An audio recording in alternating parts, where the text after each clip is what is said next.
Hey everybody, so we're moving along in September now. Rookie tournaments are all going on this weekend. Training camp is very, very close for pretty much everyone across the NHL. It's almost the preseason. We are getting really, really close to hockey, and I am really, really excited. That means it's time to do some more season previews because we've got to get through these before the season starts. So up now, Nashville Predators. So Nashville lost to the Winnipeg Jets in the second round last year. They were a heavy Stanley Cup favorite. They won the President's Trophy. They are a very, very good team. And when you look at their roster again this year, really not a lot has changed. And they're still, I think, one of the best teams in the West. And defensively, I think they're by far the best defense in the league. Well, maybe not by far, but they are clearly the best defensive team in the league as far as their defense core, and they're really 1 through 7. But their top 4 is just unbelievable. Let's take a look at their lineup here and let's see what they look like. This very similar to what they had last year. Not a lot of changes, and they're looking pretty good. So, top line is Philip Forsberg, Ryan Johansson, and Victor Arvidsson. Second line is Fiala, Turris, and Smith. Third line, Sissons, Bonino, maybe Austin Watson. Obviously, there's a lot of uncertainty there with his off-season legal issues, and I've literally not heard anything about it. So I have no idea what's going on with that. Haven't heard a thing. So roster resource right now has him as the third line right wing, but no, I don't know what's going on with that situation, and I just haven't heard anything about it. It's really odd that the whole thing just kind of disappeared and no one has talked about it at all. So I don't know if he's going to be on the team or if he's going to be released or what's going on there. But for right now, roster resource has him as the third line right wing, so I guess I just put him there. And then the fourth line, Tolvanen, Jarnkrok, and Ryan Hartman. So decent forward group, maybe lacking a little bit of offense, but very, very solid group. Defense, this is where Nashville shines. Their top 4 is the best in the league. Their 1 through 7 is fantastic. Top pair, Roman Josi and Ryan Ellis. Second pair, Matthias Ekholm and PK Subban. Third pair, Dan Hamhuis, newcomer, and Yannick Weber. And then your 7th man is Matt Irwin. There's really not much to say about this defense other than how freaking good they are. Really, all 4 of those top pair, or all 4 of their top 4 defensemen could be number 1 defensemen on another team. Josi and Subban are 2 of the best defensemen in the league. Ellis just got a pretty big contract, and he's clearly a top pair defenseman. Ekholm could easily be a top pair defenseman on a lot of teams. Their defense is just unreal. And then Hamhuis they brought in this offseason to secure that bottom pair. Really good veteran guy that I really like a lot. Yannick Weber's played well for them, and then Matt Irwin is now the 7th guy, which makes probably Anthony Bitetto the 8, or maybe someone else the 8, but they're extremely deep on the back end.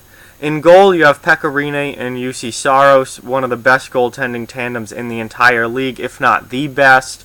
Rinne is 35, but still an elite NHL goaltender, one of the 3 best goaltenders in the league. I ranked him as the best goaltender in the league.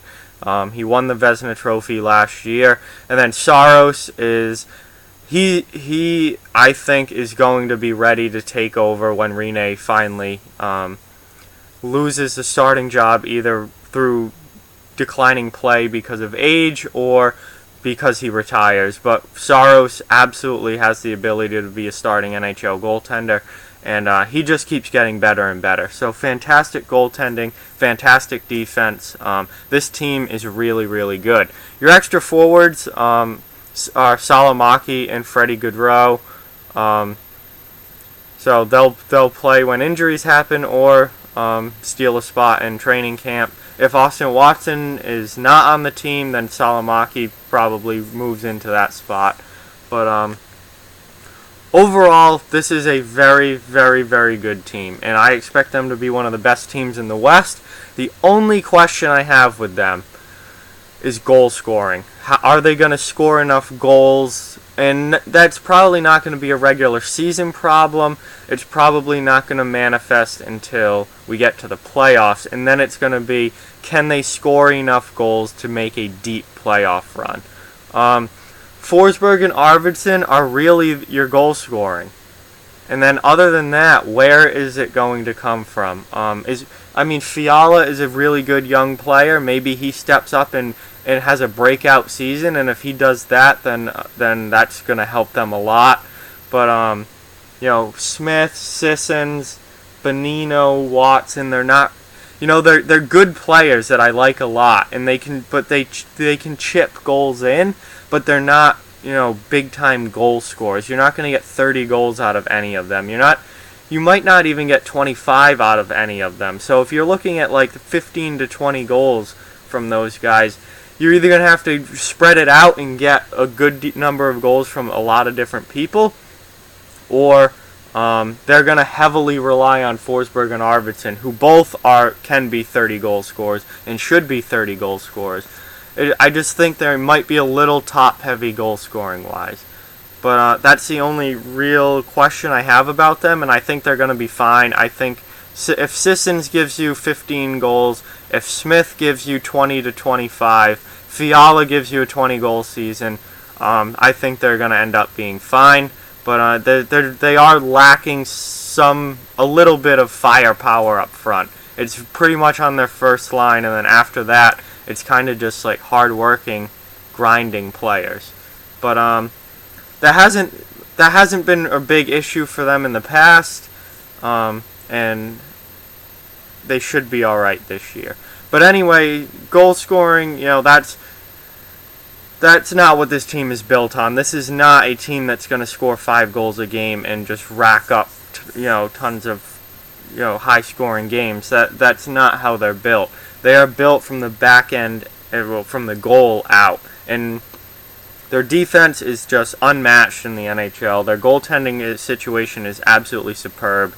Barring any major injuries to any major players, this team is without a doubt one of the best teams in the West and should be competing for the Central Division and for going pretty deep into the playoffs. Obviously, second round with the current playoff format, the second round isn't really deep into the playoffs, but you get some very, very difficult matchups in the second round. You get very, very good teams facing each other off in the second round. So, maybe that's as far as they get again this year, but maybe they get by that second round, and maybe they go all the way to the Stanley Cup. They certainly have the team to do it. So, overall, I think Nashville is in very good shape. I expect them to be a great team again this year. And, with their defense and goaltending, they're going to be very, very difficult to beat. We'll see how much they can score, but if you only give up 1 or 2 goals a game, scoring becomes much less of an issue. So, that's what I've got on Nashville. Like, comment, share, subscribe, follow on social media, check out offthewallhockey.com. All those links are down in the description below. Keep spreading the word about this channel. Let's keep this thing growing. Thank you very much for watching, and I'll talk to you guys soon.